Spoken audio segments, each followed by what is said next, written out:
My name is Aboudoubaki Boukari, and I'm your host.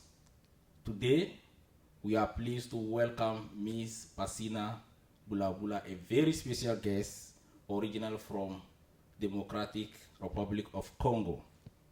Passyna is a former Vice Chair of African Advisory Council, AAC, and currently the Chair of the AAC Governance and Policy Commission. She will be sharing with us her background, her professional experience, the advocacy work that she does with the African Advisory Council, and her role within the Community Board 1. One of the important events that she organized was the International Women's Day in 2011 with diverse partners, and in 2014 under the AAC at the Bronx Museum. We will discuss the benefit of such events for our African women and young ladies who are going to school here in the USA. To start off, can you please introduce yourself to our viewer and tell me a little bit about your background? Passyna Bula-Bula. I'm originally from the Democratic Republic of Congo, which is named as Congo-Kinshasa. I've been living in this country for the past 14 years. My background is in economics, but I work for a nonprofit in homeless prevention. But I'm also a member of the African Advisory Council under the Bronx Borough President, where I was the former vice chair and currently the chair of the Governance and Policy Commission. So I'm also part of the Bronx Community Board 1, where I represent the African community and advocate for it. So who introduced you to African Advisory Council? It was actually through a friend. You having a discussion with a friend, casual discussion, and then they end up by telling you, we having this association and you should come on board, and we really believe that you be an asset. And that's how I got invited to the African Advisory Council, and I joined in 2011. Okay. In your introduction, you was talking about the Community Board 1. Mm-hmm. Can you tell me a little bit about what you did in the Community Board 1? The Community Board 1 is actually something within the community district. Each community district has a Community Board 1, and the role is pretty much serving as a liaison between the community in that district and the Bronx Borough Office, looking at the issues in the district. Let me give you an example. For example, when you have a new employer coming up in the district and they would like to have the factory or even, all the establishment in the district. So mainly our job is to look at what are the salary rate that they're offering, and trying to see if they can push the envelope so it can actually benefit the whole community, and see, in which way the community can benefit for having, instead of a minimum salary of $10 per hour, $15 per hour. Another example is when a developer comes with a project to build affordable housing. And it's actually for us to see and then making sure, ask all the questions possible and relate the concern of the community and see, if they're going to take care of the fact that when you're bringing a new development, you have a flow of people there. So is the MTA will be working into facilitating the transit and improving the transit so there is less congestion. So that's pretty much what I do, within the community board. In 2011 and 2014, you organized an African International Women's Day. Yeah. Can you tell me a little bit about that event? Okay.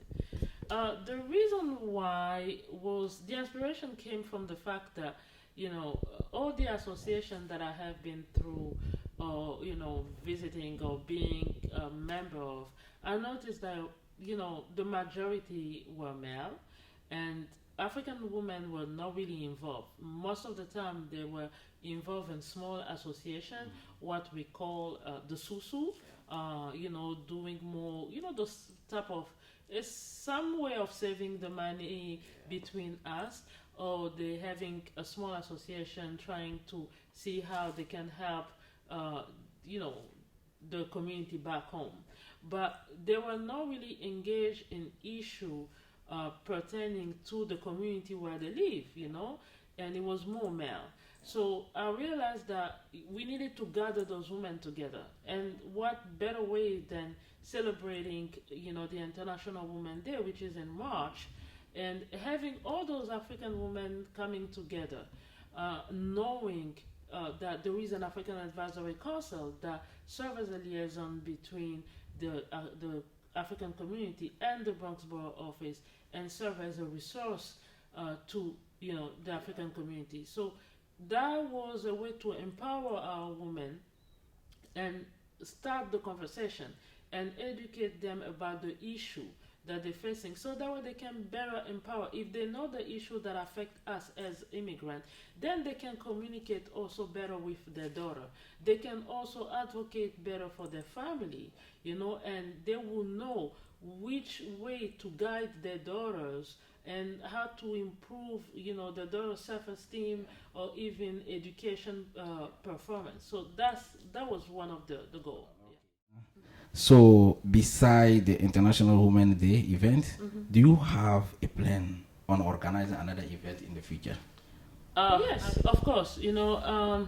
We have so many things that we need to tackle within the African community, and as everybody knows right now, the upcoming election in November, and that's something that will definitely affect us as an immigrant, whichever way it is. So it's what I'm working on right now is actually organizing a voter registration for our community. We have a lot of people in the community that are citizens that are not registered for vote, not realizing that their voice matter. So we actually trying to, within the AAC and in partnership with other African organizations to organize that in September and have as much as African that we can register. But I'm also working, and I hope in the future, on another International Women's Day. And I also work on other policy issues that affect us, especially, concerning immigration and housing. And one of the immigration issues that is very important is, one of the status that we're holding for removal that allows, a lot of us to get a working permit and a social, but we cannot, the people that are having that status cannot petition for their family. They actually cannot leave the country while they're working and paying their taxes. We are almost at the end of our interview. What do you think about our African diaspora in the US, and what advice you have for a newcomer, especially the young man? I would say first, educate yourself. And education, it doesn't mean necessarily going to school. It means that get engaged in, issues that affect the community where you live. You live as an African in the Bronx or in Harlem or whichever place or it is, but you have to understand what are the issues that are affecting New York that are also affecting you as an African. So it means civic engagement is very important. Also education, events that are more educative and formative, and that empowers us.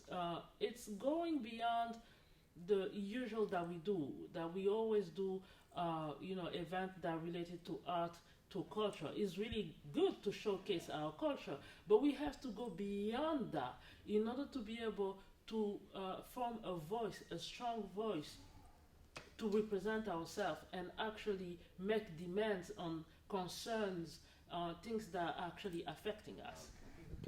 Conclusion of today's show. We would like to thank our guests for stopping by, and of course, you, our viewer, for tuning in. Thank you so much, Passyna. Thank you again. Thank you for receiving me. That was a pleasure. Thank you.